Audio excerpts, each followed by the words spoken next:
Ai, jovens, o vídeo está começando e eu vou te sequestrar. Por quê? Porque agora você tem que ver isso aqui antes, porque senão você não vê o vídeo. E lembra que isso aqui é um canal de YouTube, gente, então mete o sininho, comenta, compartilha no Twitter, compartilha no Instagram e já segue. Segue o nosso canal de cortes também, que o dia que você quiser ver um vídeo curto, você vê o canal de cortes, o dia que você quiser ver um vídeo longo, você vê aqui, e todo dia você vê os dois, e tatua um QR Code também de ambos, que facilita muito. Tatua na testa, que fica mais bonito. Do outro lado da testa, você põe um berro e escreve realidade. Tá certo? Esse aqui é um trisal, jovens. Trisal poligâmico louco do comunismo brasileiro. Eu, João Carvalho, várias redes aparece, tudo igual, a gente faz branding. E também quem? Rafael Correia, o melhor editor do Brasil e a maior artista gráfica do Brasil, Dona Nuri. João, me libera, João, eu quero ver o vídeo, João, você fala demais. Não, doe pro tio.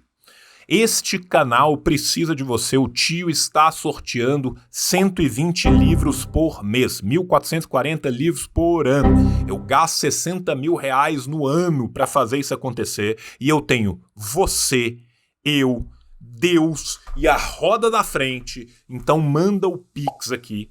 Pix, assim disse o João, @gmail.com. A partir de R$5 você concorre. E não é só desse jeito, você também pode entrar como membro no nosso clube. Tem Apoia-se, tem Padrinho, tem o Caralho 4. Ah, João, eu moro na Cochichina, em 1342. Então manda o PayPal.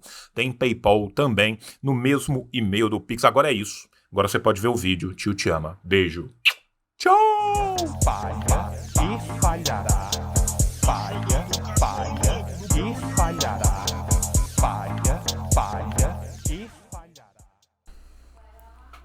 Olá, jovens! Estamos começando mais um React aqui nestas redes maravilhosas onde nós usamos a camisa da amizade. Coloque sua camisa de amizade, Birutuber, coloque sua camisa da amizade, Toilders, porque estamos aonde? Estamos no Brasil! Estamos no Brasil, a live 100% freestyle. E hoje, cara, nós estamos com um conteúdo aqui muito bom, muito gostoso. Então sejam bem-vindas as camaradas, bem-vindes camarades e bem-vindos todos os camaradas, porque hoje nós vamos ter aqui a solução para a desigualdade social da entrevista dos dois Dilfs que varrem o coração dos daddy issue pelo Brasil afora, né? Sejam bem-vindos, bem-vindas e bem-viades, porque hoje nós temos Daddy Moreira e Daddy Roncalha, tá? Então, hoje nós temos dois brabo.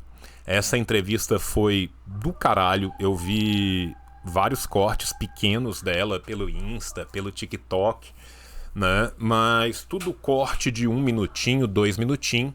E aí eu falei, não, eu vou esperar rolar os cortezinhos do flow maiorzinho para colocar aqui para nós. Então acho que a gente vai poder aprender muita coisa aqui, né? E vamos para esta entrevista. Essa discussão aí é o quê? É a pergunta de $1 milhão, né, meu amigo? Como é que a gente faz pra esses caras? Como é que a gente convence esses caras? Como é que a gente convence quem tem que legislar a caminhar para esse destino? Bem, eu queria muito falar 3K, mas se eu falar como que a gente convence, né? A live cai, né? De repente chega uma galerinha na porta. Não é assim que funciona normalmente? Quando a gente fala exatamente qual que é a melhor forma de convencer essa galerinha, né? Toque, toque, toque. Toque, toque, toque, né? Nós estamos brincando, tá, Abin? Nós somos brincalhões, né? Reles brincalhões. Muitos, Abin, nos consideram grande comediante, mas ouso dizer que somos reles comicozinho, tá? Então isso é apenas uma brincadeira, né? Uma brincanagem, uma chalaça, um xiste, uma pilhéria. Mas vou te falar, meu amigo, que tem certos processos que requerem mais do que o mero convencimento. Tem certos processos de tomada de poder político que requerem força. Caralho, A força do abraço cristão. Beleza, Abin? eu sou que nem tu, cara. Eu acho que não vai rolar não, irmão. E às vezes as pessoas me fazem essa pergunta e acham que tem uma resposta mágica, né? Porque não tem, porque Não são tem. eles que mandam no fim das contas. E você Não quer é? ver Mas como eu vou te não tem explicar por que resposta eu sou mágica? otimista daqui a Tá pouco. bom. Ó a resposta aqui. Já que vocês É estão ótimo, todos pessimistas. é ótimo pra poder balancear, cara. Aí eu sou da teoria, e já falei isso algumas vezes, que só tem um jeito, cara. É você, primeiro, informar as pessoas e criar massa crítica, e a partir do momento que você cria essa massa crítica, conflito. Cara, como eu amo o nosso Engels, cara. Como eu amo o nosso Engels, cara. Tá? Como eu amo o nosso Engels, tá? Passo 1. Organização das massas populares. Passo 2. Reconstrução da forma partido. Passo 3. Exército Popular. Tá? Ele foi sintético, resumindo o passo 1 e o passo 2 em um passo só, tá? Mas a real, cara, é que este homem está correto de cima embaixo. Gente, o que é o Estado? O Estado é o monopólio da violência, tá? Definição rapidinha de Estado aqui para vocês. Monopólio da violência. Se é necessário tomar o Estado se entrega por si só. Vocês conhecem alguma revolução no mundo, alguma mudança de sistema, de modo de produção, alguma tentativa, alguma intentona, que os caras chegaram e falaram assim, olha, nós estamos sendo brutalmente explorados, então nós decidimos nos unir e tomar o Estado. E aí o cara vira e fala assim, você pode me mostrar o print da sua petição na Avaz? E aí o cara tirou o print e falou, não, nós conseguimos as assinaturas necessárias. E aí, acabou. O cara falou, não, porra. O que eu vou fazer? Os caras de fato conseguiram as assinaturas necessárias. Né? Eles estão aqui com o print. Bem, tá aqui a chave do Estado. O melhor banheiro é o segundo à direita. Tá?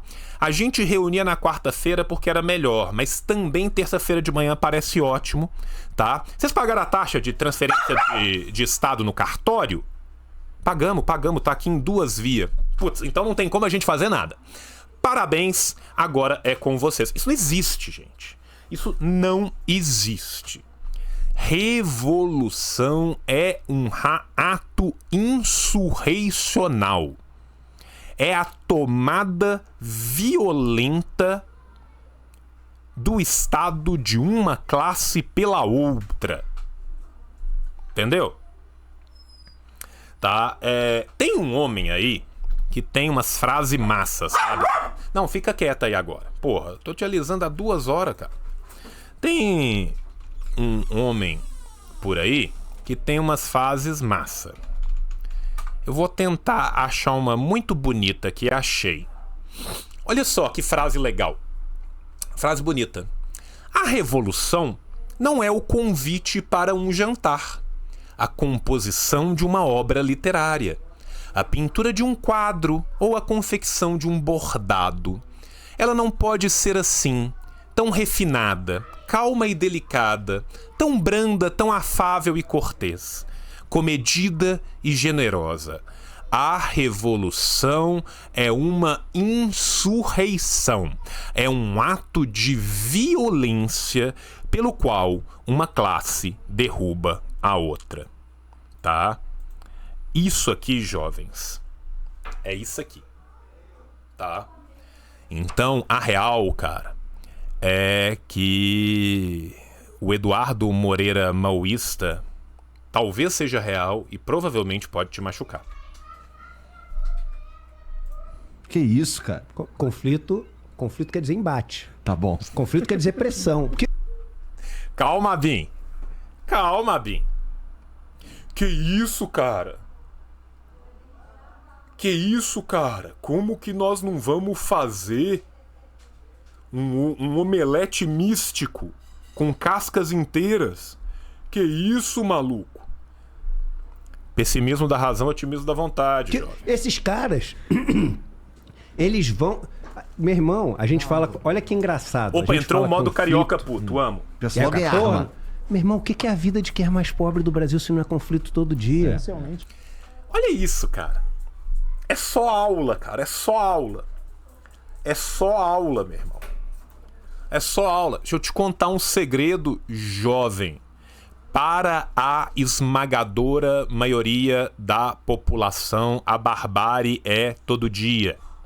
Para a esmagadora maioria da população global, nós já vivemos a barbárie. Nós já vivemos sob uma ditadura. Você pode querer falsear isso de tudo quanto é jeito. Mas a realidade material se impõe. Tá certo? Se não é o cara sair de casa e, pô, não saber se vai voltar. Se é o cara saber que dependendo do boné, se ele botar pra frente ou pra trás, o cara vai ser parado, meu irmão, sem perguntar nada. O cara já tocando terror nele. É engraçado que a gente, claro, eu sei da tua história, meu irmão, e tua história é linda. Mas a gente vive hoje em dia numa situação que é uma situação, usar a palavra que tá ultra batida, uma privilegiada. Então, quando a gente fala de conflito... Cara, é o rei do chavão, mindset privilegiado. Daqui a pouco ele fala de propósito. Tô brincando, Isso aí, boa, boa. Mas, meu irmão, Ele vai falar. a gente, quando fala de conflito, a galera já fala assim, não, conflito, como assim conflito? Conflito é todo dia. Conflito é a panela vazia. Quem viu a mãe pedindo esmola tem sangue no raciocínio. Mas 357 é o que o Brasil me dá.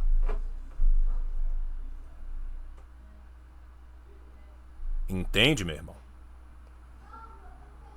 O conflito acontece o tempo todo, cara. Nossa sociedade é uma sociedade de moer gente, de esmigalhar ossos e almas.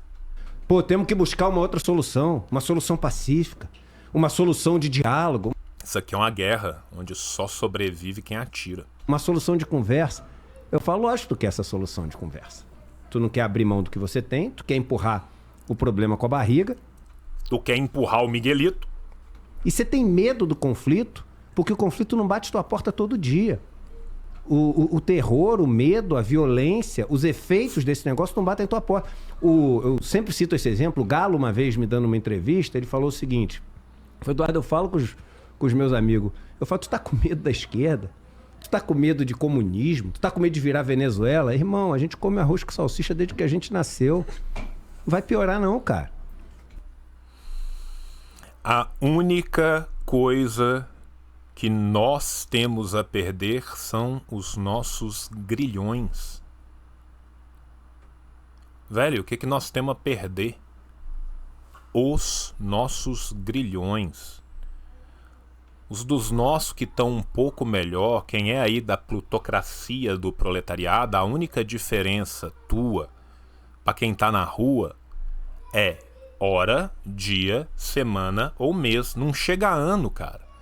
Quantos por cento, cara? Quantos por cento da população brasileira, se perdeu o emprego, por mais que ganhe um salário gigantesco, os medicão de 20 e tantos mil reais por mês, quantos por cento dessa população consegue sobreviver um ano? Você entende? E a verdade é que mais de 50% da população tá fazendo a janta no almoço. Você entende? E não é viver, não, é sobreviver. Tá? Então, a real é que a gente perde só os grilhões. Então, eu acredito... E o que é o conflito? O conflito, meu irmão, é sindicato, é associação, é greve, é enfrentamento, entendeu? Enquanto o rico não dormir com medo, não vai mudar, cara. Olha isso, cara, olha isso, cara. Ah, não.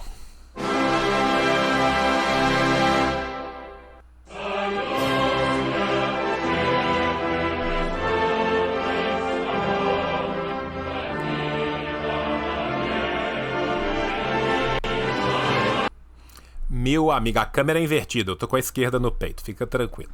Mas falando sério, cara, puta que pariu. Ele está no flow falando isso, tá?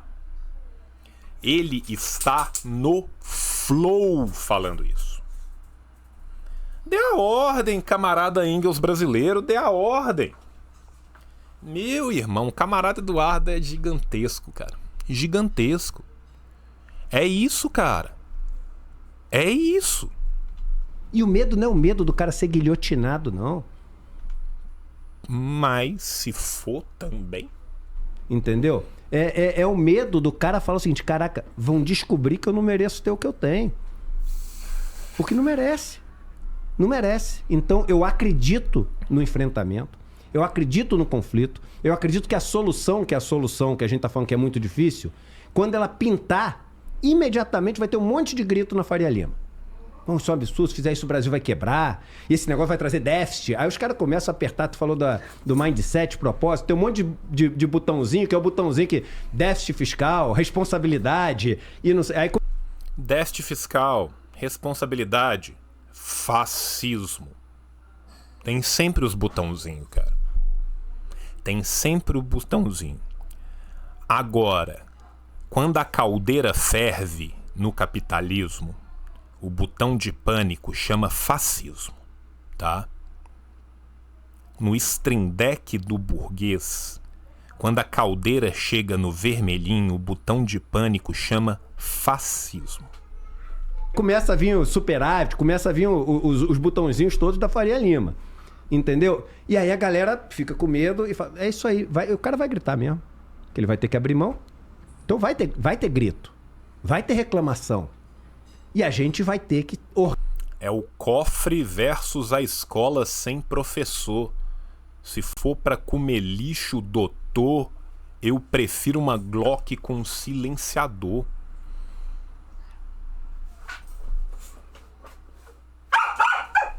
Organizado enfrentar isso.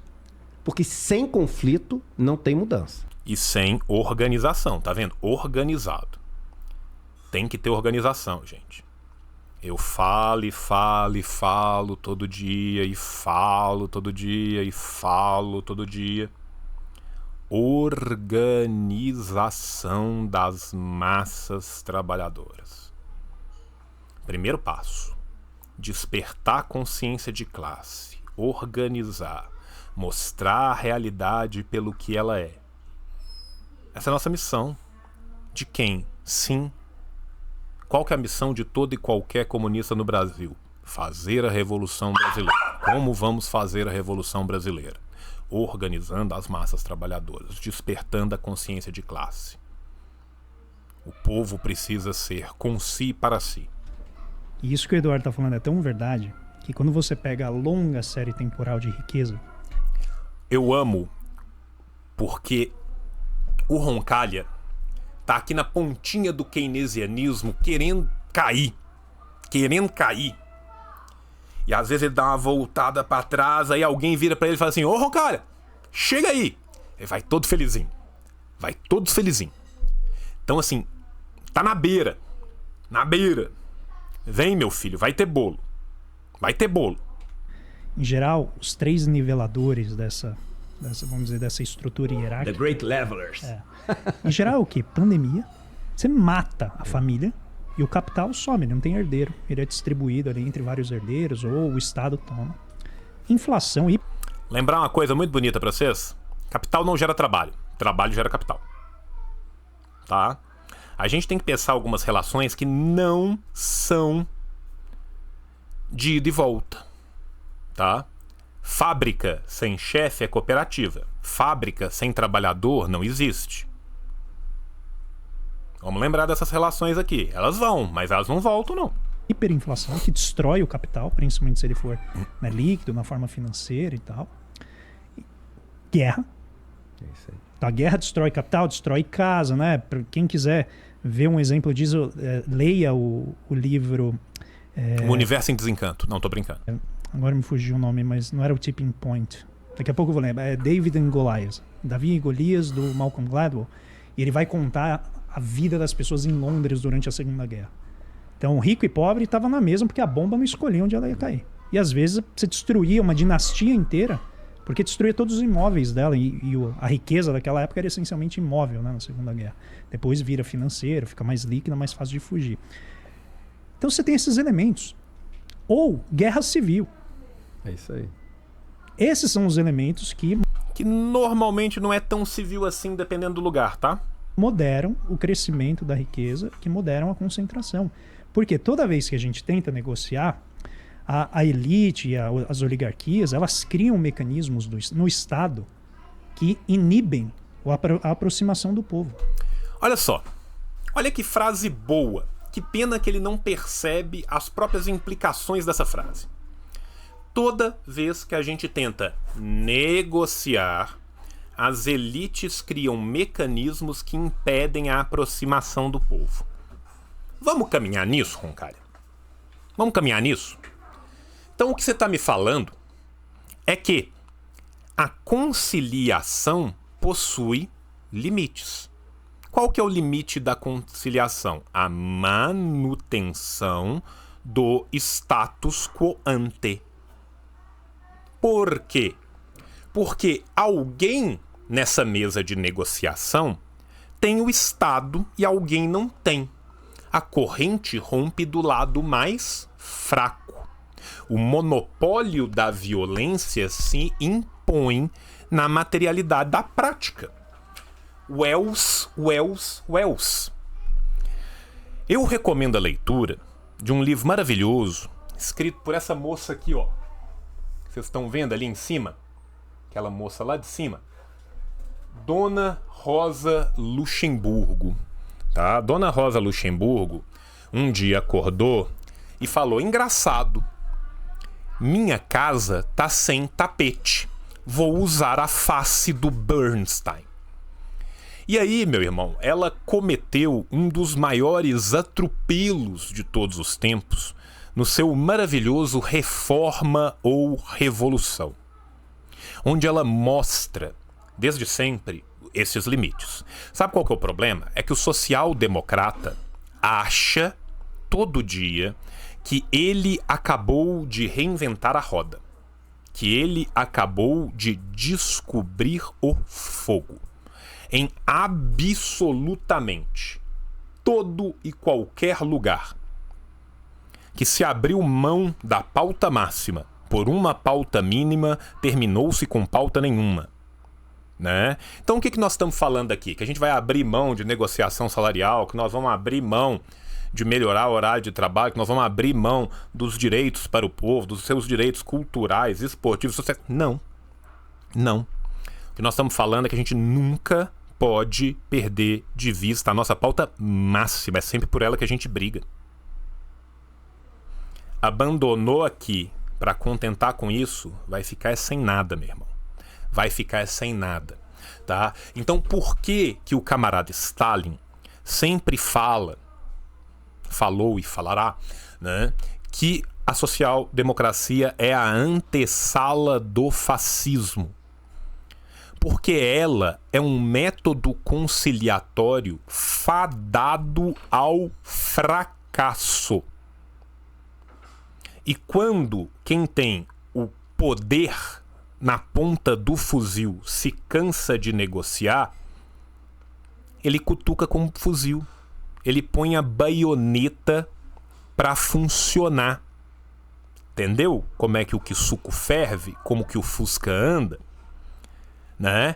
E aí ele vira e fala: olha aqui, meus jovens, nós tentamos te dar migalha, vocês estão querendo um croissant? Eu vou te dar campo de concentração. Porque é isso que o capitalismo faz. Só houve a possibilidade de um estado de bem-estar social na Europa por causa do triunfo da Revolução e o medo dos ricos dormir à noite, porque a Revolução estava batendo na portinha, não disse qual. Dica: quem trabalha cuidando dessa portinha chama coloproctologista. Eu vou usar um exemplo muito simples, que é a Lei de Terras de 1850. Eu sei que o Edu adora esse tema, porque mostra essa fantástica distribuição de terra. Tema dos jovens. Lei de Terra de 1850. Tema dos jovens. Que a gente tem no Brasil. O Congresso da época, isso está disponível, você entra lá nos anais do Congresso Nacional, tem tudo isso lá. Cara, eu não tenho maturidade pra lidar com a frase entre nos anais do Congresso, cara. Não tenho, cara. Eu tenho... O homem, cara, chega em 8 anos de idade, ele atingiu a sua maturação intelectual máxima, cara. Eu nem nos 8 não cheguei, eu devo ter parado nos 7. Sabe? Não consigo, cara. Todo mundo fala comigo, João, você tá nos anais dos congressos. É foda. É foda, cara. É foda. Tem as reuniões que os deputados faziam. E qual que era o problema? Você tinha um monte de terra do Estado e essas terras elas estavam ali entremeando as propriedades individuais. Os deputados, então, votam uma nova lei que impede que os colonos ou os imigrantes europeus que estão chegando tenham acesso à terra. E eles falam assim, de maneira textual, se a gente não fizer isso, e a ideia era unir as terras, né? Então estender as faixas de terra para que elas ficassem cerca com cerca, para não abrir nenhuma possibilidade de distribuir essas terras para as pessoas que estavam chegando. E eles dizem, se a gente não fizer isso, quem vai trabalhar para a gente? Aí, jovem, vocês veem isso e falam assim, olha só, então eles já estavam planejando grilar as terras do Estado para impedir qualquer tipo próximo de modelo prussiano de divisão de terras, para que essas pessoas não tenham como não serem escravos do trabalho assalariado, criando também nosso próprio exército de reserva. Aí eu conto um segredo para vocês. Ele tá falando do Brasil, mas ele podia estar falando da Guatemala, ele podia estar falando da Costa Rica, ele podia estar falando da Colômbia, ele podia estar falando do Peru, ele podia estar falando de El Salvador. Sabe por quê, gente? Porque na América Latina, basicamente como um todo, isso, na Argentina também, isso varreu o século XIX. O século XIX foi varrido dessa forma. Por quê? Medo do Haiti. Medo do Haiti. Desde que o Haiti se levantou e pegou em armas, os caras falaram, não, peraí. Peraí.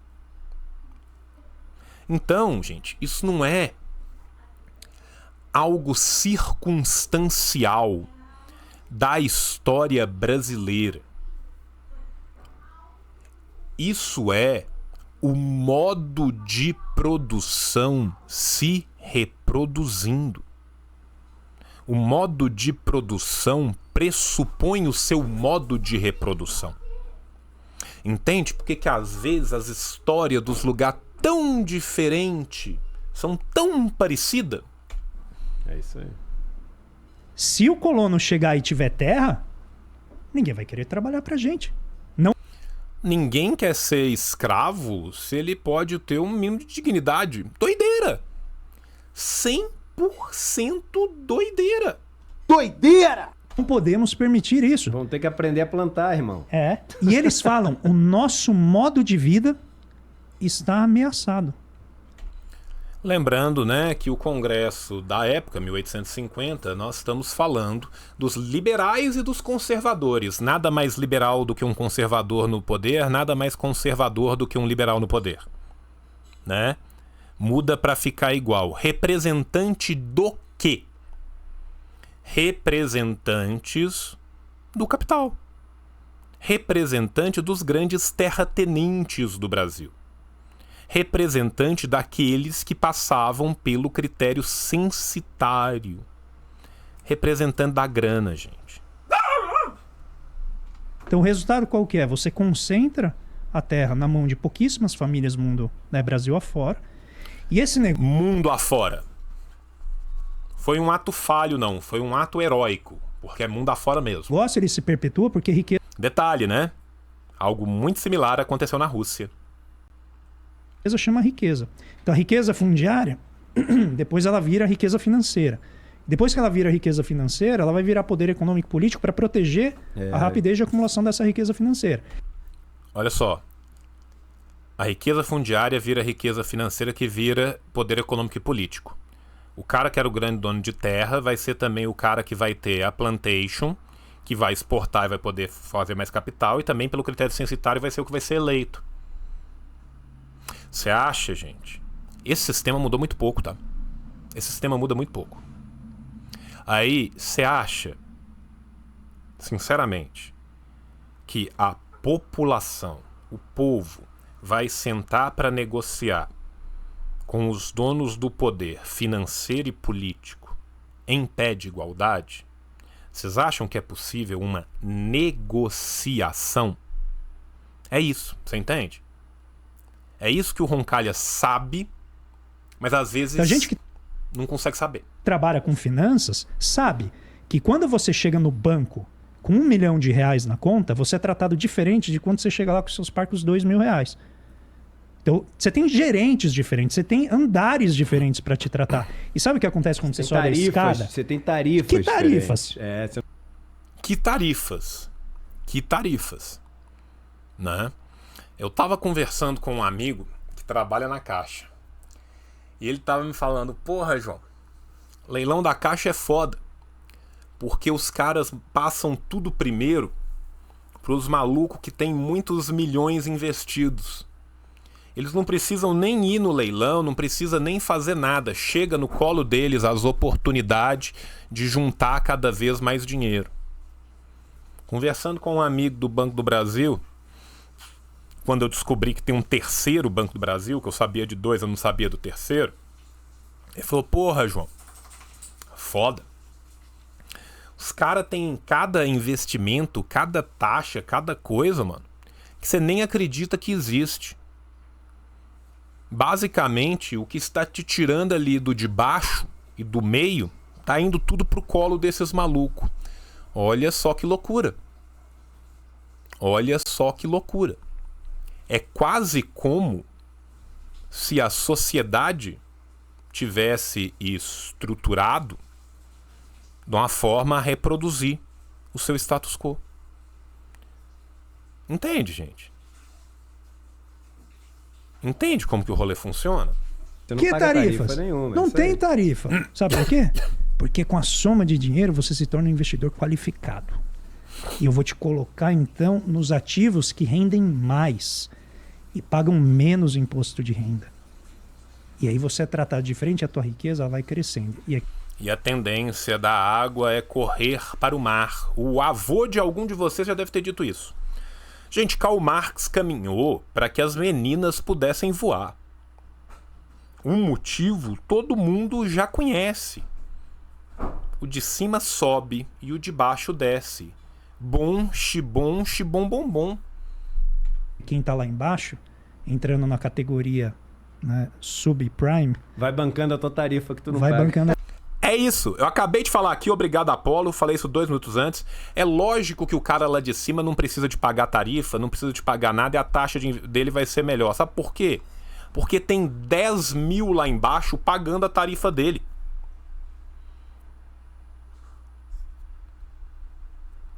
É isso, meu irmão.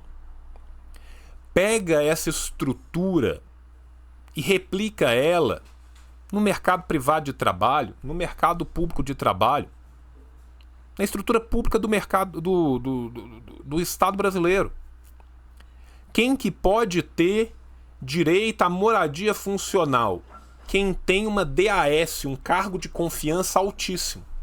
A moradia funcional vai pro cara fudido com curso de 2º grau que tá morando na casa do caralho? Não.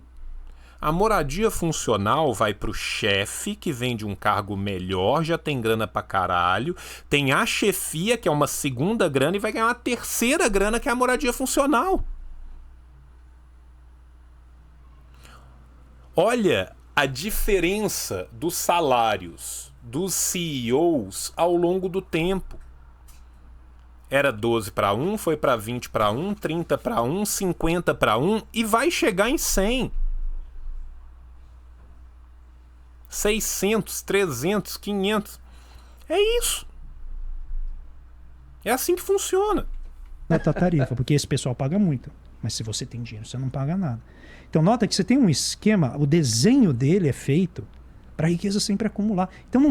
Se o desenho é feito para a riqueza sempre acumular, se o desenho é feito para privilegiar a classe ditatorial no poder, me conta, Roncalha, por que você vai negociar com esse povo? Qual que é a chance? Só me conta. Não tem, é difícil você negociar isso na conversa. Vem na força do voto, vem na força... Vem na força do voto. Quase! Quase! Quase! Não, quase! Quase! Vem na força do voto. Não, não, não! Volta, volta. Quente, quente, quentíssimo. Pegando fogo. Frio, frio, gelado, gelado. Volta um pouquinho. Jovens, nossos sonhos não cabem em urnas, jovens. Tá? Nossos sonhos não cabem em urnas. Força da representação na Câmara e vem também por um mecanismo mais amplo que é a mudança internacional de pensamento.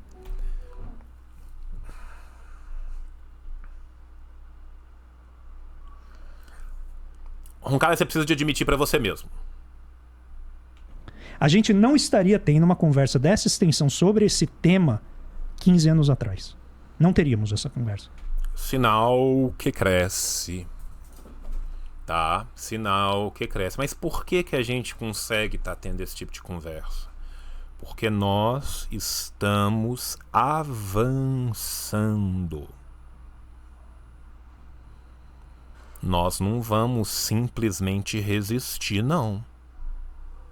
Nós precisamos de organizar e organizar cada vez mais e avançar cada vez mais e pressionar até a gente tomar a porra toda.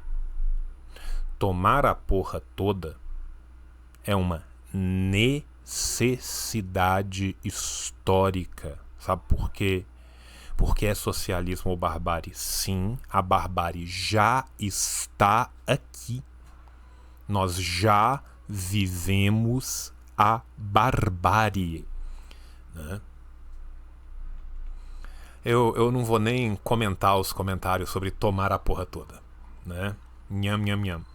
Isso é fruto dos anos 2010, que viu um avanço tremendo na divulgação desses dados de concentração de riqueza. Riqueza. E com isso você começou a mudar a percepção social em vários países, inclusive aqui no Brasil, ao escancarar o quão concentrada é.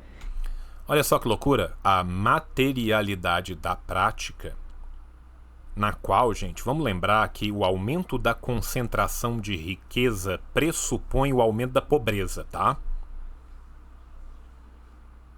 Vamos só lembrar isso aqui. A realidade material tá batendo na cara, sabe por quê, cara? Porque o prato tá vazio. Camarada Roncalha, ainda te falta ódio, mas vamos trabalhar nisso. E qual que é a fina flor, de maneira bem direta, do problema da desigualdade? De maneira bem sucinta. Quanto mais desigual uma sociedade, menos a desigualdade é percebida. Isso é dialético. Isso é dialético, porque existem outros mecanismos em cima disso, tá? Ele não está errado, mas não necessariamente. As coisas são mais complicadas do que isso, tá? Só que nós vamos lembrar aqui que a prática é o critério da verdade. Eu quero terminar, tá, com vocês aqui, vendo a foto do nosso Engels, vendo o menino Engels brilhando demais no Corinthians. Obrigado, Eduardo. Obrigado, cara, pelo trabalho que você faz. Obrigado por ter traído a sua classe. Obrigado, tá? Vamos nos organizar, jovens. Vamos nos organizar. Nós precisamos de todo mundo. Absolutamente todos nós. Beijo no coração de quem fica. Até a próxima e tchau, tchau! O capitalismo falhou, falha e falhará em cada uma das sociedades aonde